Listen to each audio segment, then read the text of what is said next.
Hey, welcome everyone. Hey, this is a podcast that explores various aspects of addiction, potentially focusing on personal stories of recovery, scientific perspectives, societal impacts, or related topics.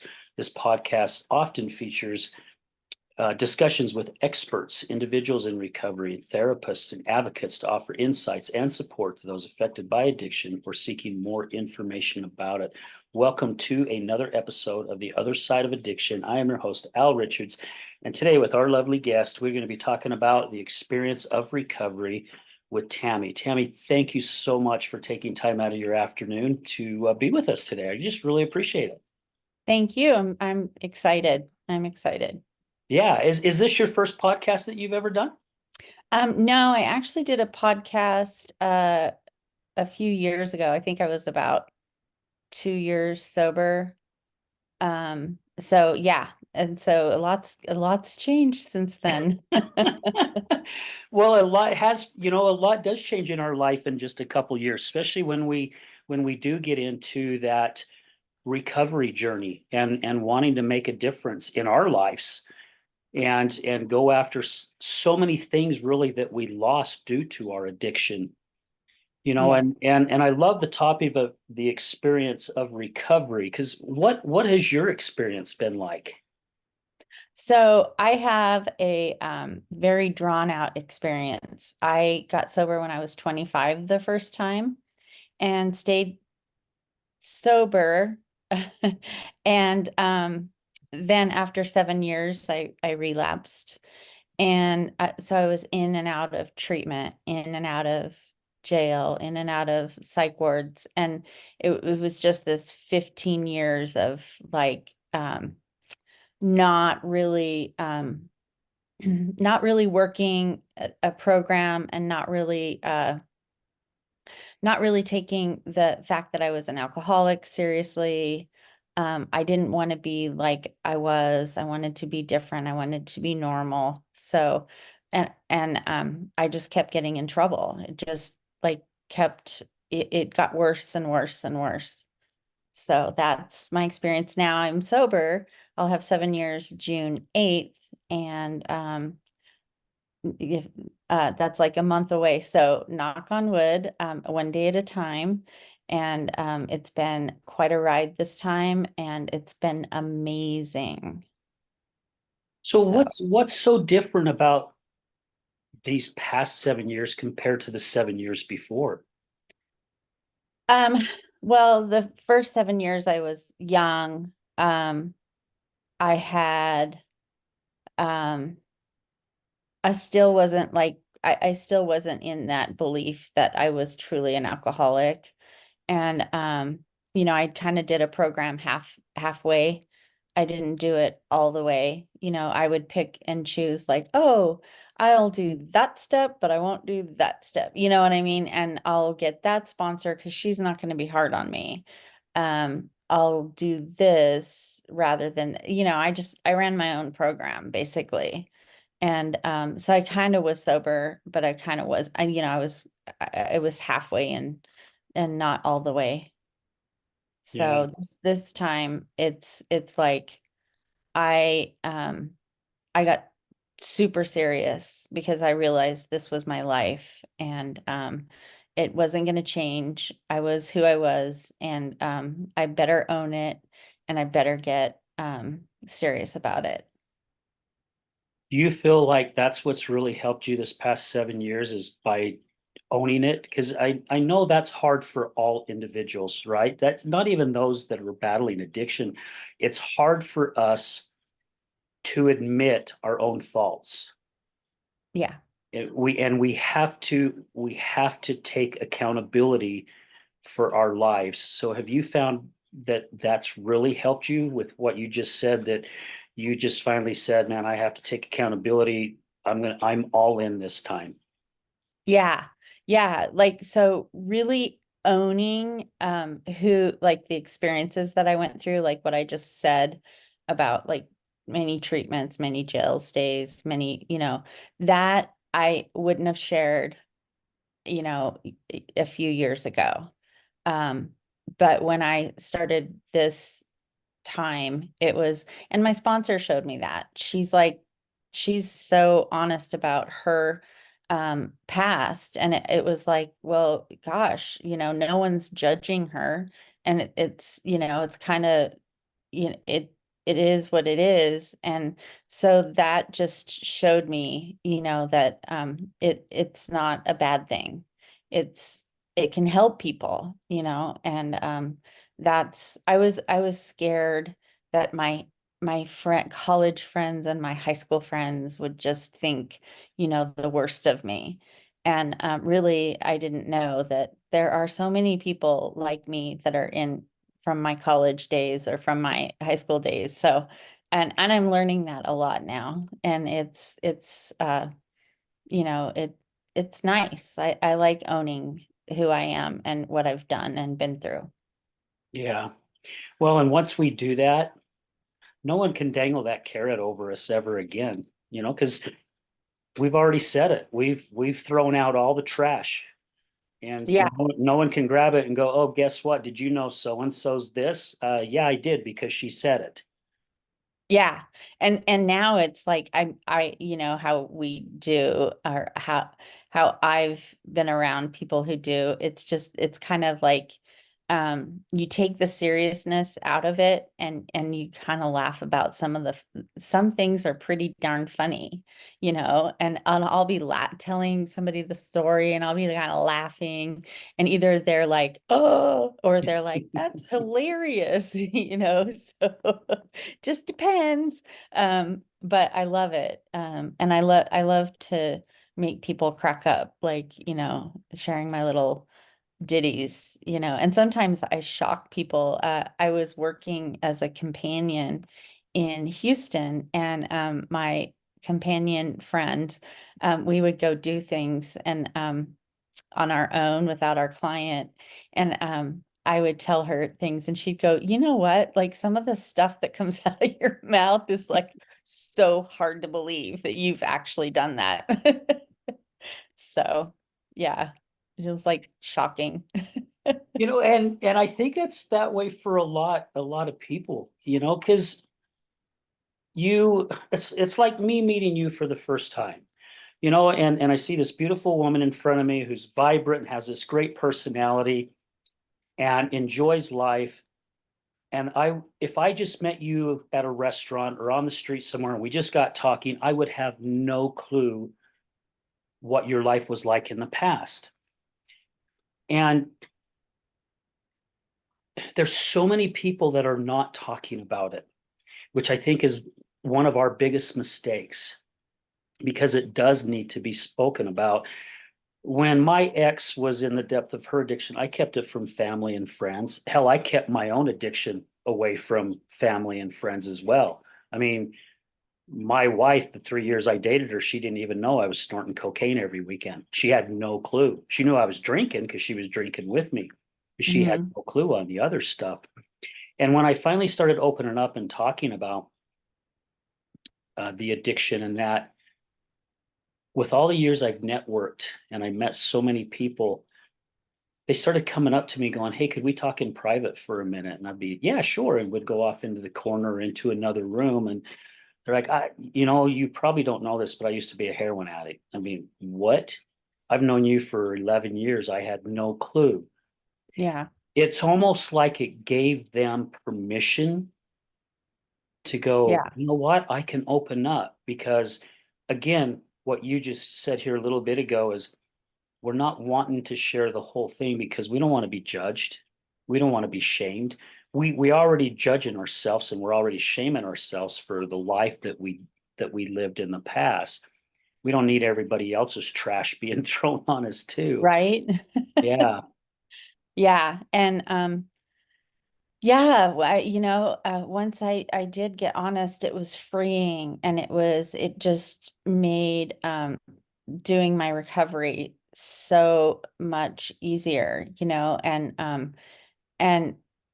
and getting to the nuts and bolts about like what, I'd gone through, and healing trauma is one of the other things.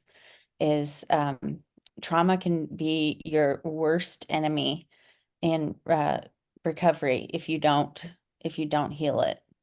And so I always tell my clients that, or I tell, I tell a lot of people that I'm completely of the mindset that if you have trauma, you you you need to handle it because it'll set you back. And I believe that that's what set me back at times as well. You know, just the trauma that I endured growing up and through and the trauma I put myself through. We do that. We put ourselves through trauma with our addiction. Yeah. So, Well, and usually that's what starts the addiction, right? Is some type of trauma. Or I don't know, I guess can you throw trauma in as far as like mental health goes? Because, a lot of people go through a lot of crazy stuff in their younger years, and certain home life or not having a home life or whatever background they grew up in. And I think that's why addiction doesn't discriminate, because it really doesn't. It doesn't matter if you come from a loving family, a family that's broken, mhm, if it's rich, poor, middle class, doesn't care what color skin you have, doesn't care what religion you are. None of that matters. However, there's something that pushes us to do something to mask whatever it is that we're feeling. And a lot of right, times that's the addiction. And the addiction comes in different forms, just not drugs and alcohol. It comes in porn, gambling, sex, eating, gaming, so many different right. forms. And I call that like the trifecta. So you can have like the mental health along with the um it runs in your family. I have many alcoholics and addicts who are gone in my family. Um and it just ravaged our family.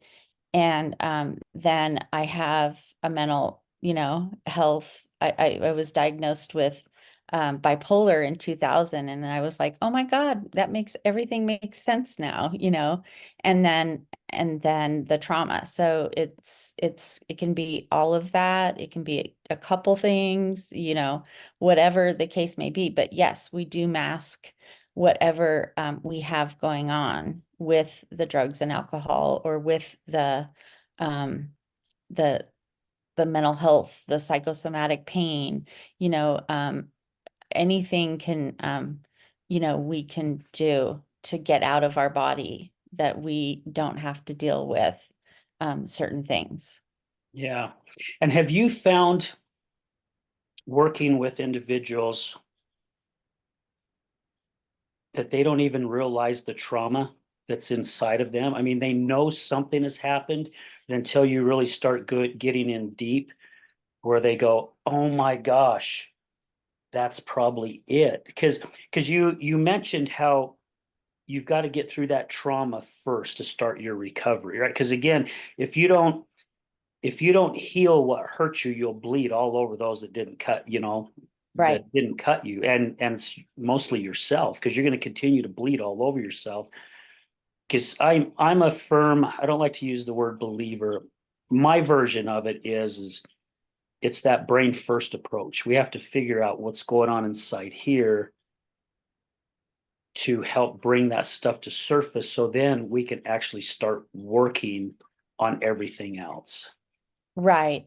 Yeah. And my job with clients is they have a therapist and they have a couple other things. And what I do is I'm just there to back it up. Like, yeah, it's the trauma, this is why you're having the psychosomatic pain.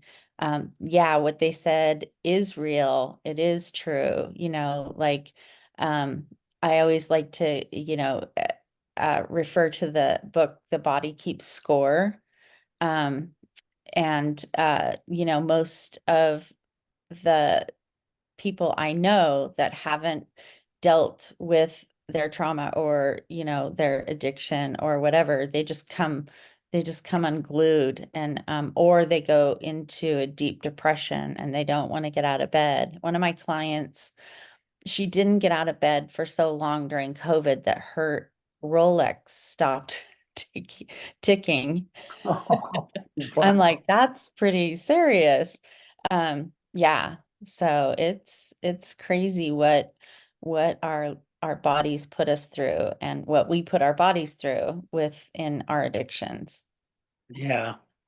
Did you find during your recovery, I don't know, maybe not so much the first time, but I'm sure you have the second time, that that's why you drank the way that you drank because there was something that you just didn't want to feel anymore, and it was just something that, I don't know, that you knew something was there, and or because I haven't met anyone yet that said they became an alcoholic because they just loved the taste of alcohol. And Yeah. I haven't met anybody, I mean, maybe at the start where they said, yeah, that first time I stuck a needle in my arm, I felt the way I've never ever felt in my life. I mean, I know I said that the first time I took a line of cocaine. I was like, my gosh, this stuff's amazing. I freaking fell in love with it immediately. Yeah. However, it's I was using it to mask something. I Hmm. just didn't do it just because I loved it. Because if I loved it, I would have done it continuously. And I didn't for a lot of years. I just did it every once in a great while. If it was at a party, I did. If not, it was no biggie. Right. I knew when I took my first drink, I was masking. I knew exactly. Like, I wanted. I knew for some reason that that alcohol would make me feel better. And I was quite young. And but I remember that first, that first drink, and it did. It was like, okay, I feel a little bit better. And this is taking that pain away. And but I knew that I was masking something. I knew I was on the road to no good. To yeah. And it started really young. Wow. I have found also by doing these shows, I mean, gosh, 270 plus shows, that most of the time the people that they where their addiction starts like between ages 11 to about 13 and 14, kind of like in that puberty age when our bodies are changing, our minds are changing. The youngest one I had on my show was 5 years old when he had his first drink. And he even admitted it on the show. He goes, by the time I was in junior high, I was a full-blown alcoholic. Yeah. And I'm like, I cannot imagine that, of Yeah. what life would be like at that age. I mean, I was too busy jumping over garbage cans with my bike and playing in the canals and things like that. I just couldn't imagine coming home from school and the first thing you wanted to do was crack a beer or open up a fifth. Yeah. Yeah. Well, I partied hard in junior high and high school on the weekends. Um, and it wasn't, uh, it wasn't like I drank every day in school. So that didn't get out of hand like that until, later in my addiction. But I was still like out of control in junior high and high school. It was not good. There were some times I would wake up going, "Oh my God, what did I do? What happened?" And it was just, and everybody's like, "Oh, Tammy, she's so crazy and fun," and I'm like, "Oh, I don't know. What did I do that was crazy and fun?" Yeah. Yeah, it can scare you. I did Lyft and Uber quite a few years ago, and I picked up a gal one early morning. You could tell that she had been out all night, picked her up at a house, and as soon as she got in the car, she's like, I won't use the words that she used, but she goes, I just made a huge effing mistake. And I don't know what I was thinking. I got way too messed up last night. And I won't ask people questions unless they share it. If they share it, that's fine. But I didn't. I was really curious of what happened because she said that all the way home. She just kept saying, I messed up last night. I messed up last night. And she even said a few times, I got to stop doing this on weekends. I got to stop doing this on weekends. And I was curious of what her life was like at that time. because we all Mhm. fall into that trap, I think, here and there. And some of us gather ourselves up fairly quickly, and there's others that it helps us, and we just continue to go down that road. And before we know it, we're in such a dark tunnel and we're so far down, we don't know how to turn around. Yeah. Yeah. And that's how it went for me. It was, once I left home, that more and more things started happening. And I was one of those people that, once I graduated, I was out. I was on my way to another city. I was wherever I went, there I was kind of gal. Okay, well, that didn't work. I'll go back to this place and then I'll go to this other place. So I moved all over the country once I Wow. graduated from high school. Yeah, yeah.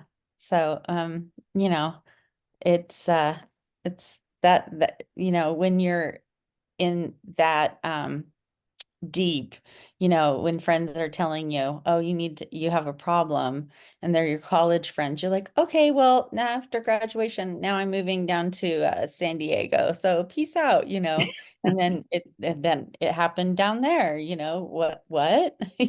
So, but I knew it was funny because I would go to these adult children of alcoholics because it was all their fault. I didn't do anything wrong. I was just drinking a lot. That was pretty funny. Yeah, I can imagine. Yeah, that's some serious, like those that group is pretty whoa. I've never ever been to one of those, but I can kind of imagine some of the things that would be said in that. Yeah. Oh, Yeah. Some I noticed they were there like I was, it's all their fault. And some were like, this is how I got into the program, but I do this as well, kind of like Al-Anon. yeah. Um, and no, no, not some of the people. It was all and I was like, those are my friends. Yeah. Those are my peeps. Those are my people. And they weren't. Yeah. They're usually not, because they're in that same pool that we're swimming in. We just think they're like-minded, which they are, I guess, at the time, but they're not ones that's going to help us get out. That's Right. yeah. Yeah. What's your definition of empathetic? Um, empathetic is like, listening, um, uh, leading with calm and kindness and not uh I don't know, not trying to discount that person when you're dealing with them. Um, and just always, I think that I've always been very empathetic. I've always been this feeler uh, because from a young age, uh, I had adults leaning on me. So I just became that empathetic person, and it just stuck with me. And actually it's a good trait. I don't, I'm glad it wasn't the greatest way to go about getting it, but um I'm glad that I have that empathy and I can talk to people and lead with calm. That's how I say it, is lead with calm.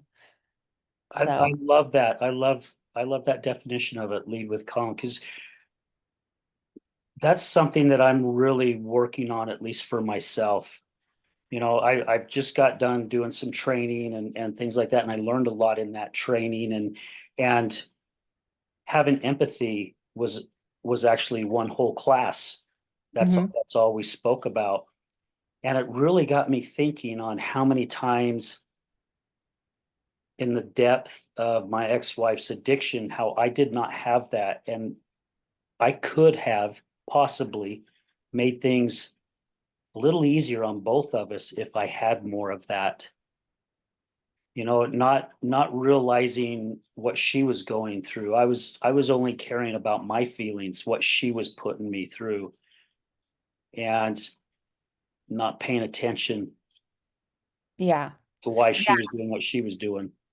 And I learned a lot as well, this past couple of years, working with people, individuals, one-on-one, that there's some mistakes I made, and there's some times that I did well, but sometimes I didn't lead with calm, and I had to learn that this year. That it's very important, especially when you're working with individuals, in the capacity that they're still sick and you're well, and you want to make them comfortable, and have them trust that you are listening to them, and that you really mean it. It's not just listening, that you really mean to sit and listen. And isn't it crazy how we lose that, Tammy, as Yeah. as we become adults? Because when we're kids, that's one of the things that I think the majority of us strive for is we want to be heard, right? Because I don't know, I think we grew up kind of in that same generation where kids were to be seen, not heard. Hmm. We couldn't voice our opinion because our opinions didn't mean anything. And I'm not knocking our parents and grandparents and things like this, because that's how they were raised, right? They all did the best that they could, just like we've done the best we could as parents. And then we get out of that as we get into our adulthood. However, we're still looking for it. And we don't give it to anyone else. However, we're still wanting to receive it ourselves. And it's hard to give something back to another individual when we don't even have it within us. Right. And that's that's the steps in the book. Like, I know not everybody's like on in I don't push AA, but that's what I do. Hmm. And I have learned that after 4 and 5, there's all the other steps. And it kind of takes you into that humility, that um that empathy, that, how was I today?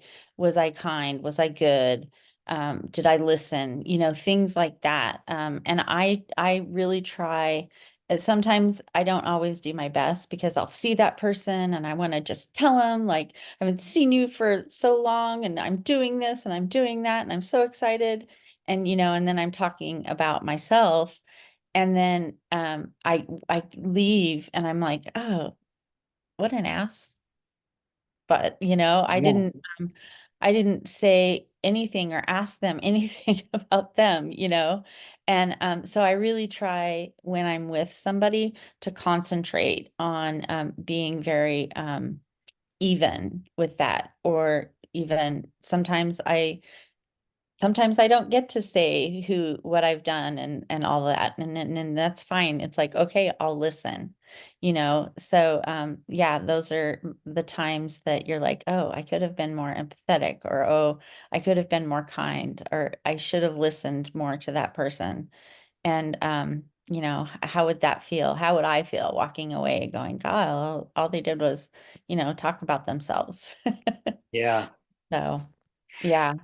Yeah. So I can imagine, and I've not had that experience yet. I haven't had my first client yet. I've sat down and done some interviews, and I'm excited to see where it goes, to be able to be that person on the other end, like yourself, to be able just to sit there and listen to an individual where, especially in the depths of their addiction, nobody's even wanted to look at them, let Yeah. alone hear anything that they had to say. Because usually when we're in the middle of our addiction, most things that come out of our mouth are not very nice and kind anyway.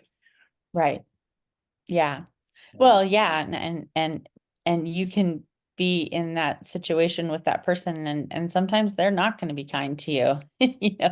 Sometimes they're not happy with you, and that's where you just have to, lead with calm. That's where I go with that. Lead with calm. So, I'm yeah. gonna write that one down. I love how you say that. Lead with calm.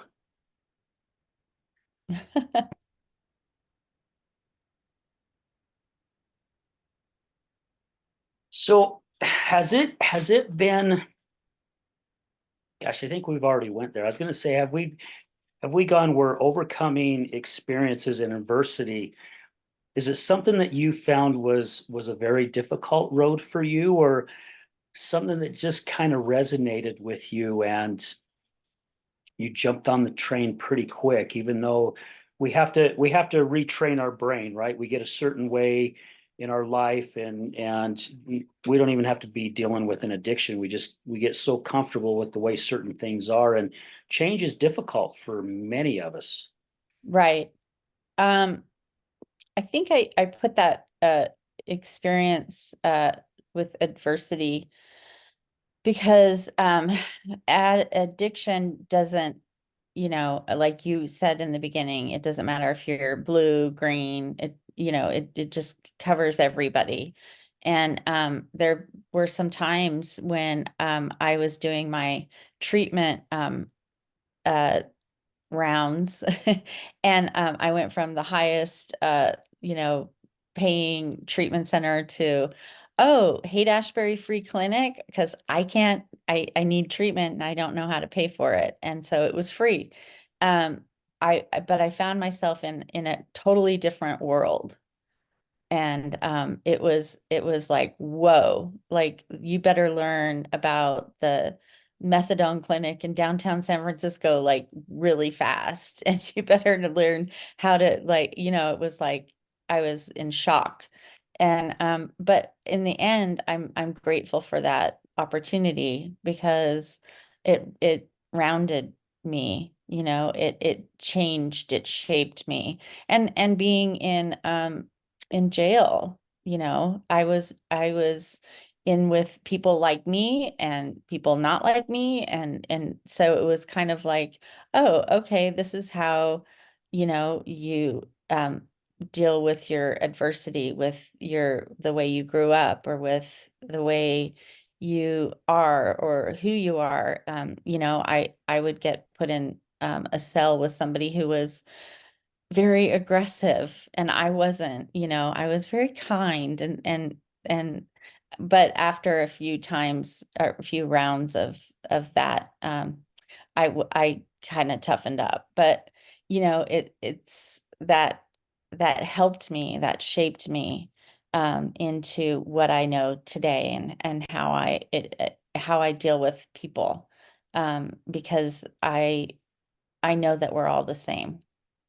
So, yeah, Do you feel like your past, if you went back, I'm throwing something from a Steve Jobs thing, and I say this every once in a while on the show. If you connected the dots backwards of your life, do you believe you're exactly where you're supposed to be right now? absolutely. Absolutely. Now, am I happy about it sometimes? No, especially right now. But yeah, I believe that whatever I've endured, gone through, everything has put me in right where I am. And that's a beautiful thing. I used to so regret the past. I just hated it, like we talked about in the beginning. And it was just like, ugh. And looking back and going, oh my, and beating myself up, and the mistakes I made, and all that stuff. And now it's like, oh, well, I made those mistakes, and that's how life went, and that's how it went down. And as long as I'm not doing that again, and I'm doing better in life, I'm great, and I love those. That's a great thing, connecting the dots backwards. I like that. Yeah, yeah. I have never heard Steve Jobs say that. I had a good friend of mine who's now a really good friend of mine, Nicholas Smith, who runs, him and his buddy Ryan Morris do this Facebook page called A Tribe of Giants. And I was introduced to these guys, and I happened to be on their show. And then I ended up having these guys on my show. And Nick brought that up in one of the shows about connecting the dots backwards. I thought he's the one that came up with it. And then I find out later it was Steve Jobs, but that's where he got it. And I remember when he said that in the studio, I went home that day, really started thinking hard on it. And I still to this day, and that was over 2 years ago. And still to this day, I go back to start figuring some things out and go, oh my gosh, that's exactly why that happened. I see it Yeah. now. I didn't see it then. And it's been Mhm. years down the road, lots of years down the road. It's really opened my eyes in so many ways because I do believe there's a lesson behind everything that happens to us in life. There's definitely a lesson. And sometimes we go through the same things over and over and over until we get the lesson. And once we get the lesson, then we move on. And then there's another one thrown at us. And I look at where I'm at in my life right now, especially the last 14, 15 years, actually 15 years. And I look at all my past stuff from 2009 up to now, and I still get goosebumps every time I think about it because like, oh my gosh, I was being put on this path the whole flipping time and didn't recognize. Of course, we're not supposed to, Right. and it's so crazy. Now I'm like, okay, where's the next 15 years going to lead? Right? What experiences am I going to have to lead me to a different place? Yeah. Well, and you can cut it down to months. I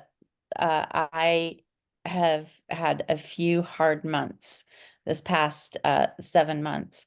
And I'm like, what is happening? Why is this happening? And there were things that I needed to do. I needed to do a training. I needed to get my BCI cleared. I needed to, do get my business set up. I needed, all these things that I would not have done had I been working or, I don't know why I broke my shoulder, but I guess I'll find that out later. Yeah, right. But it's and yeah, and sometimes it's day by day. What was I supposed to learn about that day? What was I supposed to learn about that, this time?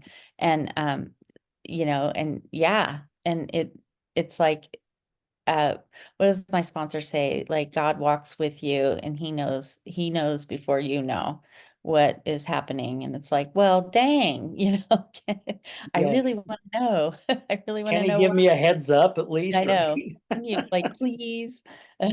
Yeah. No, and that's a very good way of putting it. Yeah, you don't have to wait 7 years or 15 years down the road because, and you're 100% right. There's some things that have happened to me where 2 months ago where I've gone back and I understand exactly why it's there. And, Yeah. and it's crazy too, because he brings a lot of people in your life to get you to that next places, also. Oh yeah. Like seriously, I have way different people in my life than I never expected these people to show up, and they have, and it's really great. It's awesome, and I thought I was like, it set with my people a couple years ago, and that was great, but I learned that I can go different ways because I was thinking I was only going this way with my career, and I was going to do this, and and it was black and white, and boy did I get, even this last year working at home in Utah, having different clients, I got very good training and some amazing people have shown up in my life, and I got to connect more with the silver community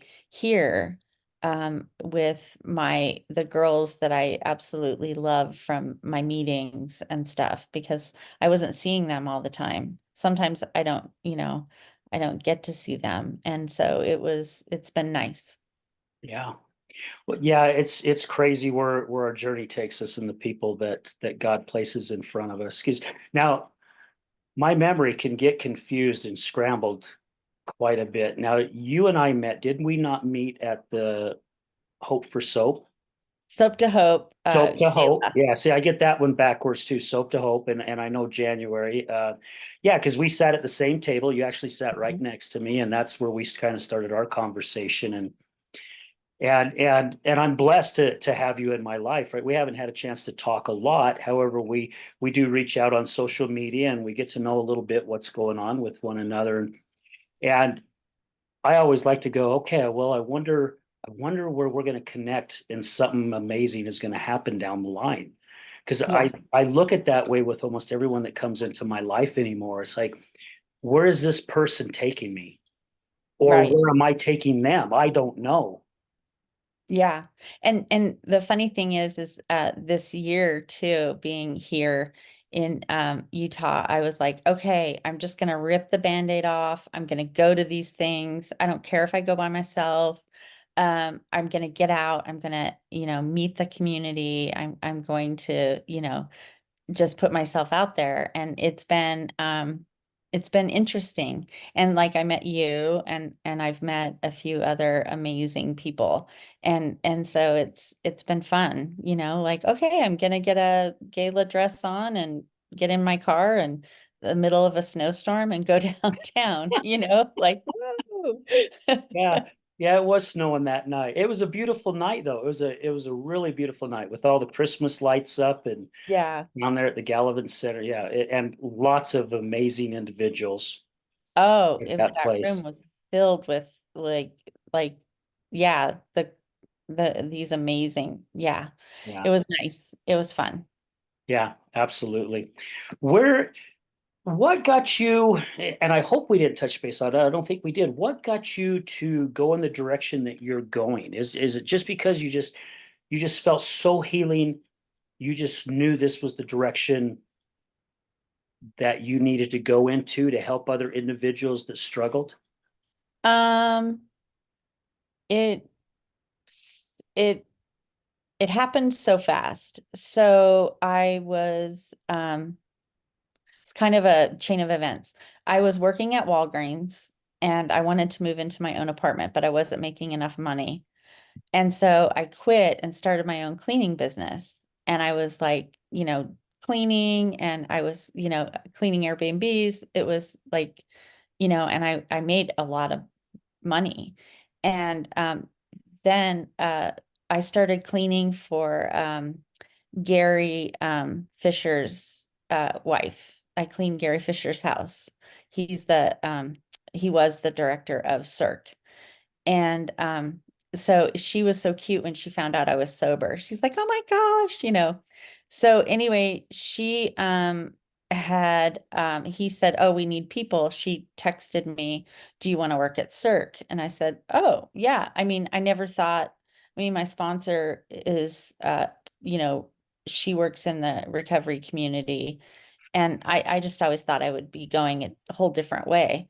And I'm like, sure. So I started working there and I really liked more of the one-on-one with the clients.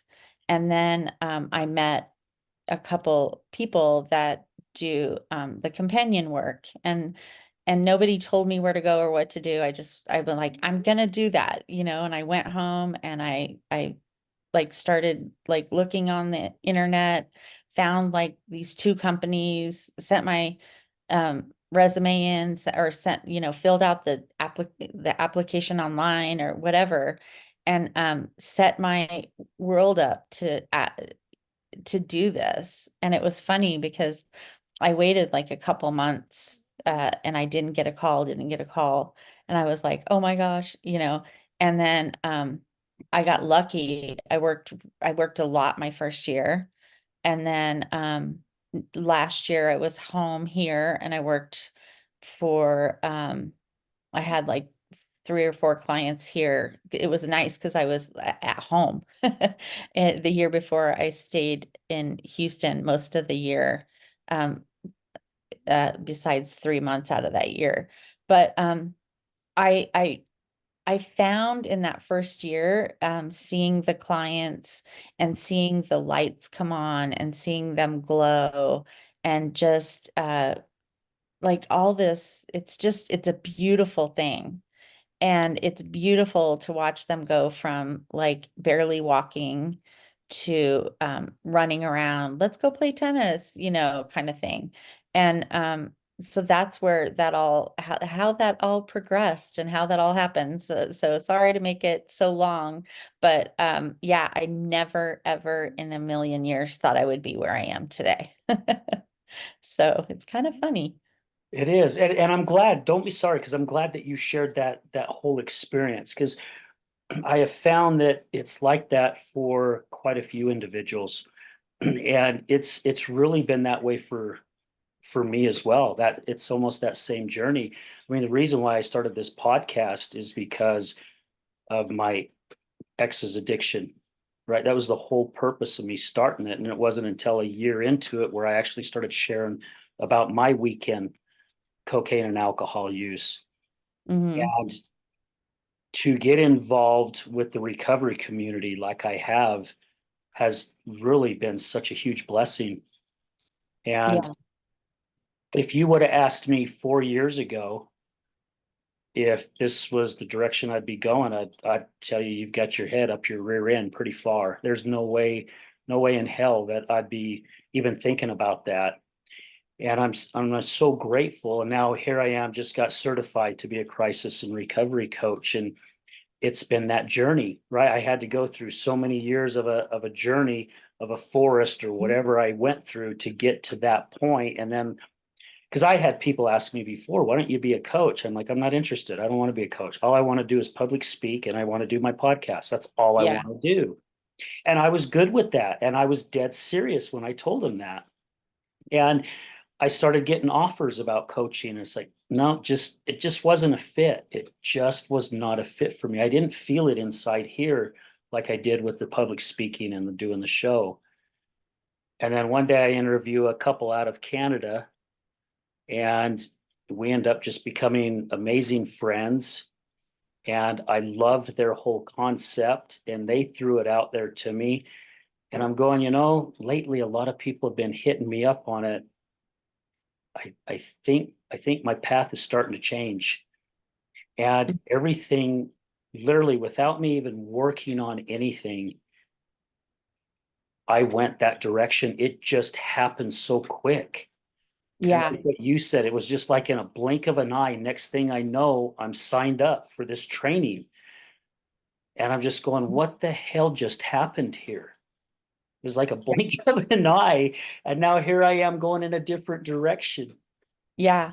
Well, and the cool part is, you know, I you know, I I felt like every year I leveled up, and I learned that again from people in recovery, that you can have a greater life than what you started out with in your first year, second year of recovery. And it's been great, but uh yesterday we talked about all the things and the monetary things in a step group that I went to. And it's not about the monetary things. It's all about like how I am growing and how I'm serving and how I'm not staying stuck in a job that I am super unhappy with and that I would complain about every day. And now I realize like I can do anything. I can do, well, I mean, you take a risk, definitely, but I can do anything, and that's the beauty of getting to these levels of where we are right now, I Yeah. don't have to punch a time clock, you know, even though sometimes it would be nice right now, but Yeah. Yeah, I'm with you on that one. I don't punch a time clock. However, I do construction, and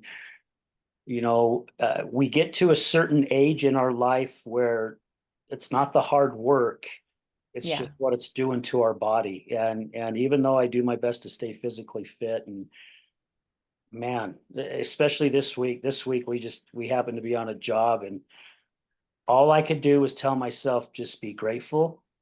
I've got money coming in, it's paying my bills.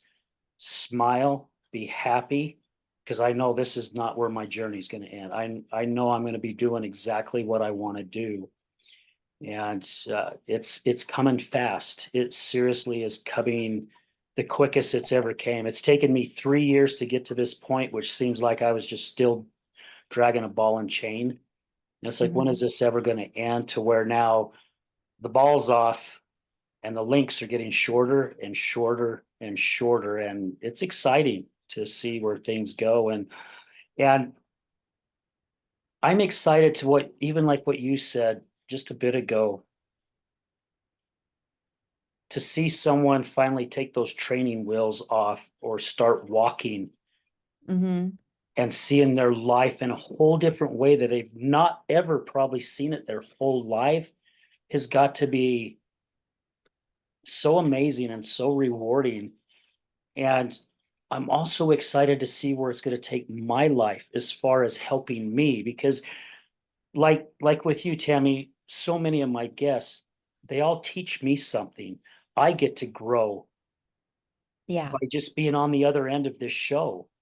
And it's helped me in so many ways. And it's, I don't think you find that in any other type of community, at least that I know of, unless it's a community of energy and spiritual and love and kindness. There are other groups out there that do that, and which is great. But I think it all helps build us all to where our ball is getting bigger, our fear the sphere is getting bigger, it's getting larger. And so many people that I've talked to lately have all said, we're starting to feel a shift.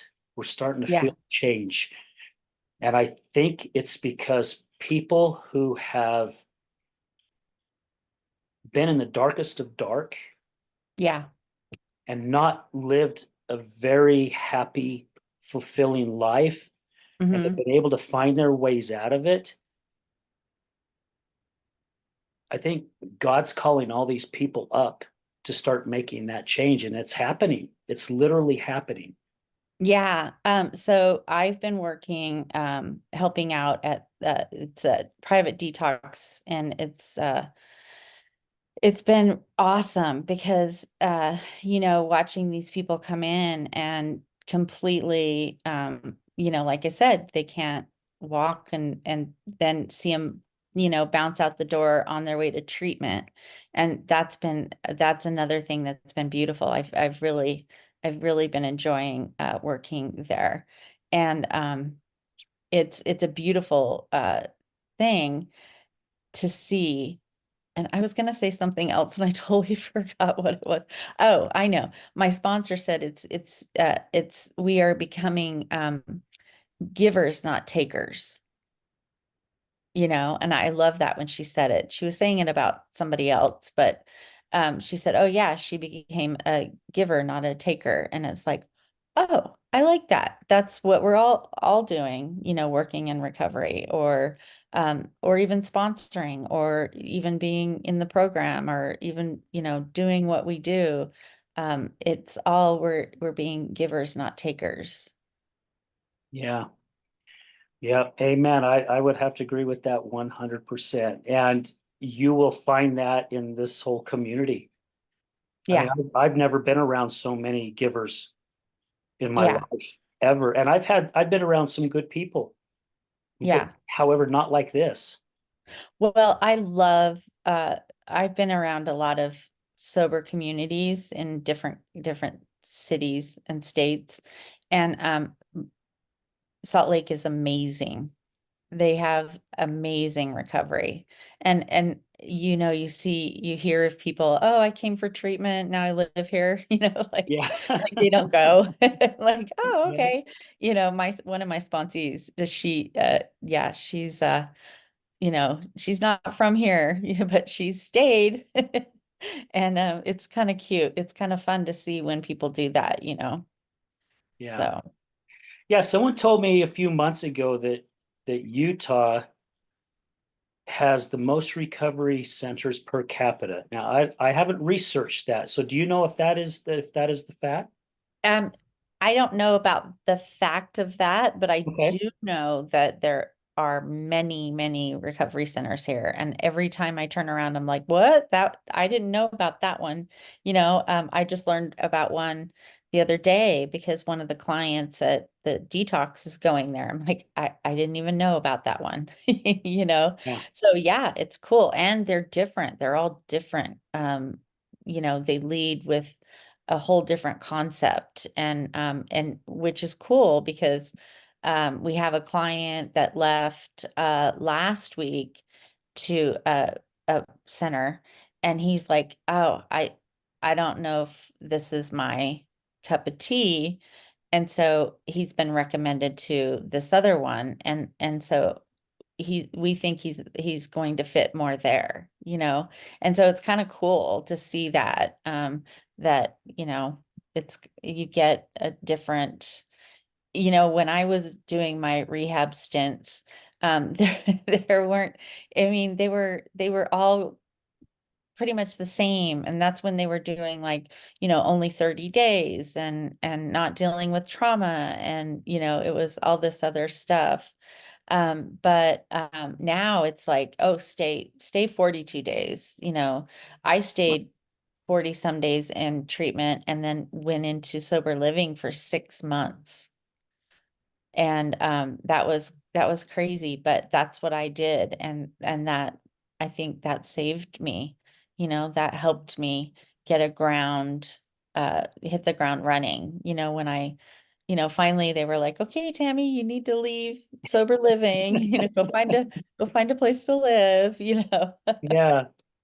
No, So, yeah, and you're 100% right. There's so many. I mean, I just learned about one a couple weeks ago. Somebody mentioned my name to the director, and he actually reached out to me on email, and I'm like, I've never heard of you guys. And he goes, oh yeah, we've been around for 5 or 6 years, something like that. I'm like, you got to be kidding me. I've been doing this for three. I've never heard your name come up. yeah, And a lot of the new ones that I'm meeting, like you said, Tammy, they're doing things different. It's just not the AA approach anymore. I mean, you've got other programs like TOSA and Red Barn that are a whole different type of a program, which is being very successful. They're saving a lot of lives, changing people, gosh, by the hundreds. And then you've got some others too that are going in a whole different concept, but yet they're seeing results.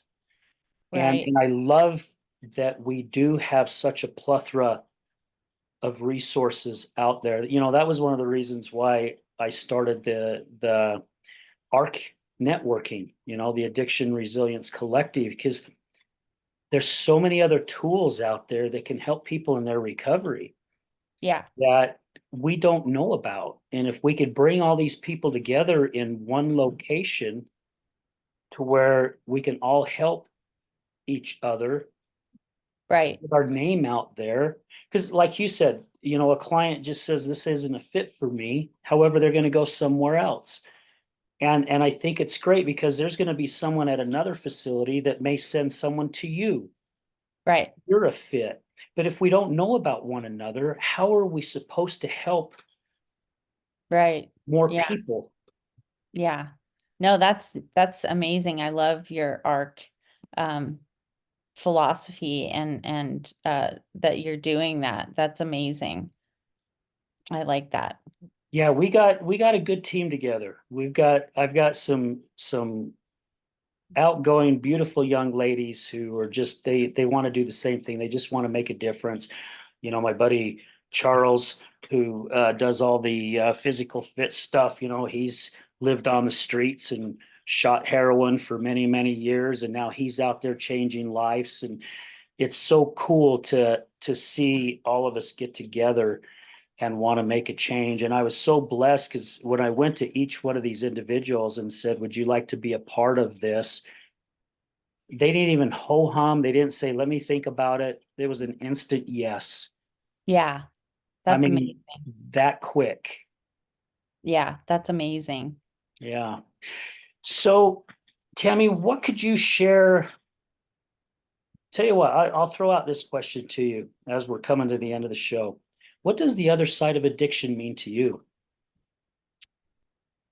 Oh, well, the other side of addiction means that what I was saying earlier, that you can do hard things and you find that out. And then you can make your life even better than you thought it would be. Like I never in a million years thought after 7 years I would be where I am.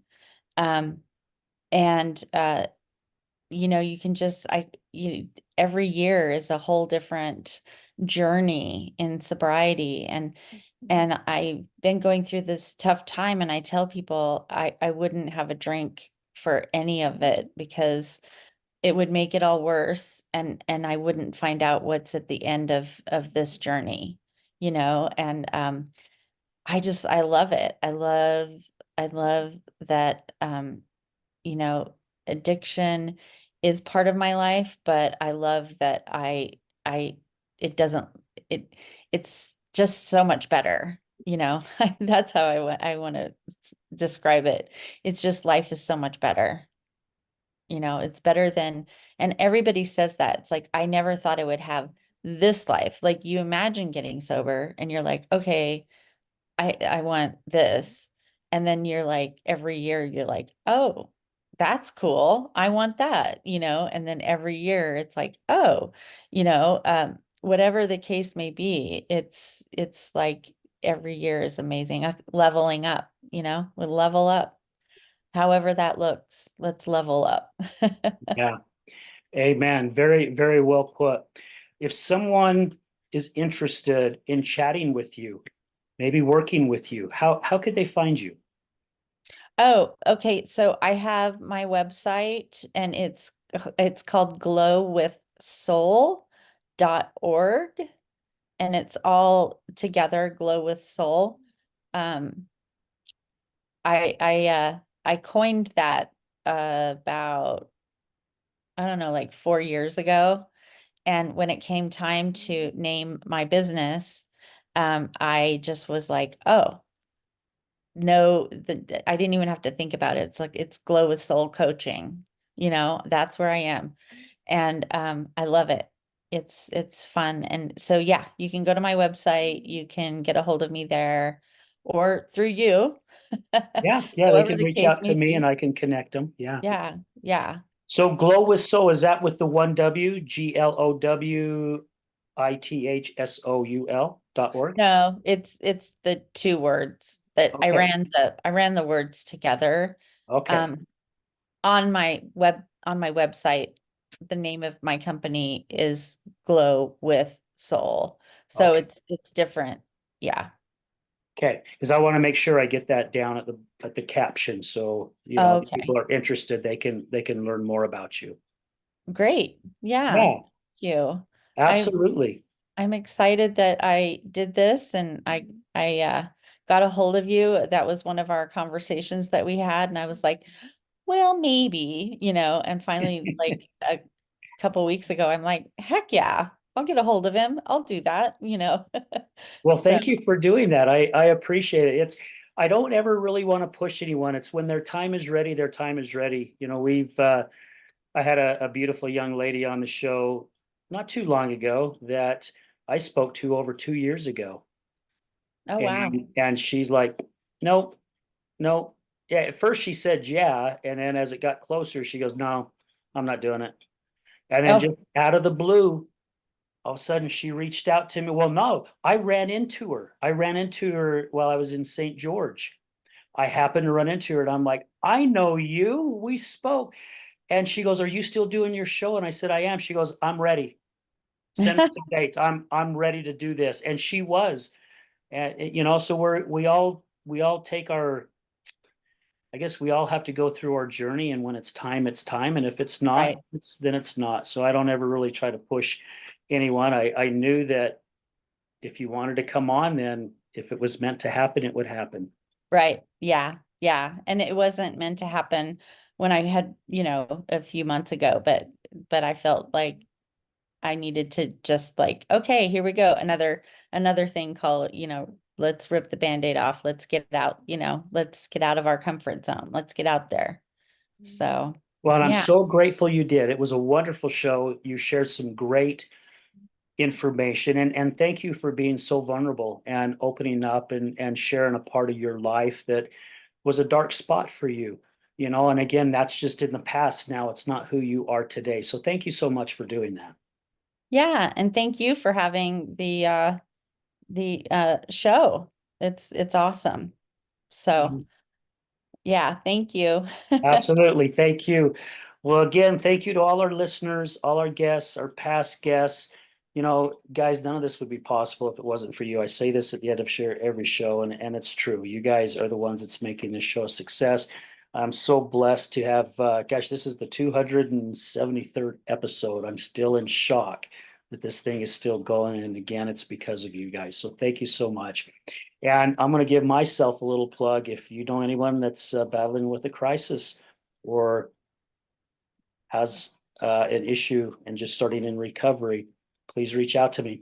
I'd love to sit down and do an interview with it and just see if we're a fit. So, guys, again, thank you for everything that you do. I greatly appreciate it. And I love and appreciate you all. And I'll say this at the end: remember, addiction is giving up everything for one thing, and recovery is giving up one thing for everything.